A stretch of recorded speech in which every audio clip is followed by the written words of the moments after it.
আর এরপরে যখন বিয়ে করবেন, পড়াশোনা মোটামুটি শেষ হয়েছে, বিয়ে করবেন, এখন 18-20 বছর বয়স হয়ে গেছে, এখন আল্লাহর ওয়াস্তে দুনিয়াবি বিষয়কে সর্বোচ্চ অগ্রাধিকার দিয়েন না। আজীবন পস্তাবেন, এবং একবার পস্তানো শুরু করলে এই পস্তানো আজীবনও শেষ হবে।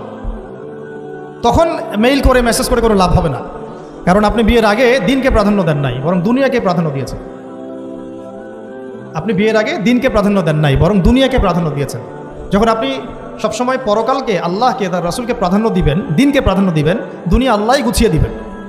আর যখন আপনি দুনিয়াকে সর্বোচ্চ অগ্রাধিকার দিবেন, দিন আপনার কাছ থেকে দূরে সরে যান। দিনের একটা গায়রত আছে, একটা ব্যক্তিত্ব, দিনের একটা স্বতন্ত্র গায়রত আছে, সে সবার কাছে ধরা দেয় না। যেটাকে মূল্যায়ন করে তার কাছেই দিন আসে, যেটাকে মূল্যায়ন করে না তার কাছে দিন আসে না। তো দিনদার ছেলেকে প্রাধান্য না দিয়ে বিয়ে করতে যায় না, জীবনটা ধ্বংস হয়ে যায়। হ্যাঁ, আমি বলছি না দিনদার ছেলে মাদ্রাসাতেই থাকে, না, ইঞ্জিনিয়ার লাইনেও থাকতে পারে, ডক্টরও হতে পারে, ইঞ্জিনিয়ারও হতে পারে, কিন্তু এটা বাহ্যিকভাবে এটাকে জাস্টিফাই করাটাও ডিফিকাল্ট। কিছু কিছু ক্রাইটেরিয়া দেখে আপনি একটু আন্দাজ করতে পারেন, পুরোপুরি হয়তো কখনোই বুঝতে পারবেন না।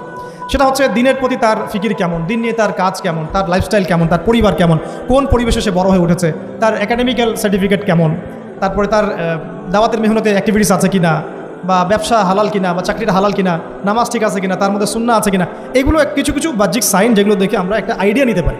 তারপরে বলবো যে এখানে 100% আপনি এনশিওর হতে পারবেন না, ওইটা আল্লাহ পাকের হাতে। ওইটাও যদি এনশিওর করতে চান তাহলে কি করতে হবে, তাহলে নিজেকে দিনদার হতে হবে। আমি নিজে যদি ভালো দিনদার হই তাহলে ইনশাআল্লাহ আল্লাহ পাক আমাকে দিনদার স্ত্রী দিবেন। নিজে দিনদার না, তাহলে কি রেডিমেড দিনদার ছেলে আসবে? কখনই আসবে। দোয়া করতে হবে, রব্বানা হাব লানা মিন আজওয়াজিনা ওয়া যুররিয়াতিনা কুররাতা আ'য়ুন ওয়াজআলনা লিল মুত্তাকিনা ইমামা। দোয়া করতে হবে যে রব্বি হাবলি মিনাস সালিহিন, রব্বি হাবলি মিন লাদুনকা যুররিয়াতান তাইয়্যিবা ইন্নাকা সামিউদ দুআ। এই বিষয়গুলো দিকে খেয়াল রাখবেন। আর শরীয়তের মেজাজ মাথায় রাখা। শরীয়তের মেজাজের কথাটা আজকে এই জন্য বলছি যে আমরা আমাদের দেশে যে প্রবলেমটা দেখি, ইসলামের পূর্ণাঙ্গ বিষয়গুলো মানুষ মাথায় রাখতে চায় না। ইসলামে যেমন নামাজ, রোজা, হজ, যাকাত আছে, ইসলামে কিন্তু দাওয়াত, তাবলিগ, জিহাদও আছে, তাই না? ইসলামে কিন্তু শরিয়া আইনও আছে, হুদুদ, কিসাস আছে, ইত্যাদি আছে। আমাদের সমাজে দেখেন নামাজ শব্দ পরিচিত, কিন্তু কিসাস শব্দ পরিচিত না। কিসাস মানে কয়জন জানেন যে কিসাস শব্দ অর্থ কি?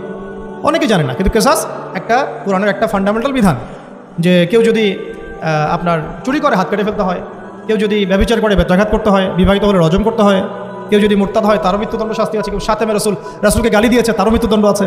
এরকম অনেক বিধান আছে, হুদুদ এবং কিসাস আছে। হত্যার বদলে হত্যা, চোখের বদলে চোখ, জানের বদলে জান। আমাদের সমাজে এগুলো পরিচিত না। নামাজ পরিচিত, কিন্তু তাসবিহ তাহলিল পরিচিত, ঠিক আছে? এরকমই সমাজেও বহু বিবাহ এটা অপরিচিত। হ্যাঁ, আপনি একটা বিয়ে করে বাইরে 4টা 5টা 6টা মেয়ের সাথে খারাপ সম্পর্ক করলে সমাজ এটাকে প্রমোট করে, এটাকে কাছে আসার গল্প নাম দেয় আর কি। কিন্তু একটা মেয়ের পুরো জীবনের রেসপন্সিবিলিটি